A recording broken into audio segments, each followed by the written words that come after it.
Баршаңызға сәлем. Сникерс пирогы өте дәмді, ерекше болғандықтан осы рецептің екінші түрін тағы да салып отырмын.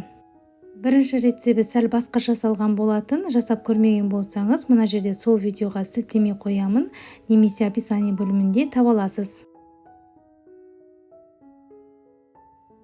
Бізге ұн қажет болады. Оған қант немесе қант ұнтағын қосамыз. Мен қант ұнтағынан жасаймын.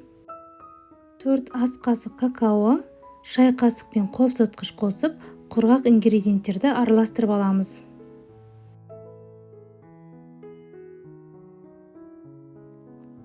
Тоңазытқышта тұрған сары майды салып, қолымызбен ұнтақ жасаймыз.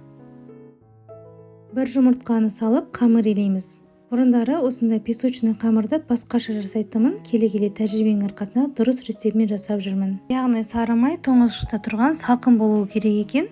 Егер еріген сары майды қосып жүрген болсаңыз, міндетті түрде қамырды 20 минутқа тоңазытқышқа қою керек. Ал егер осылай салқын сары маймен жасаған болсаңыз, сол арада қолдана бересіз. Бұл рецепттің ерекшелігі сол, қамырын алдымен пісіріп аламыз. Сондықтан қамырды елемес бұрын пешіңізді алдын ала қосып қойыңыз. Қамырын алдын ала қызып тұрған пеште 180 градуста 20 минутта пісіріп алдым. Менің формамның размері 26. Қамырын пісіріп алған соң суығанша салмасын жасаймыз. Мен деп фирмасының қоюланған сүтін қолданамын, яғни сүттің сапасы жақсы болуы керек. Сонда еңбегіңіз зая кетпей, ойыңыздағыдай формасын жоғалтпай, ерімей әдемі шығады. Қоюланған сүт үй температурасында болса, жұмсақ болып, арахиспен араластырғанда оңай болады.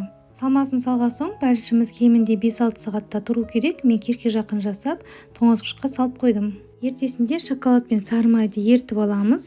Мен қысқа толқынды пеште ертіп алдым. Шоколадқа ұсақтап туралған арахисті қосамыз.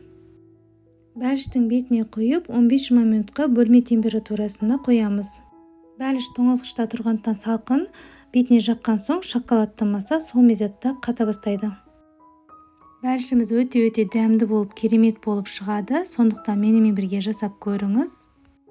Егер осы пирогты жасасаңыздар, комментарийға жазып бөлісуді ұмытпаңыздар. Баршаңызға ас болсын.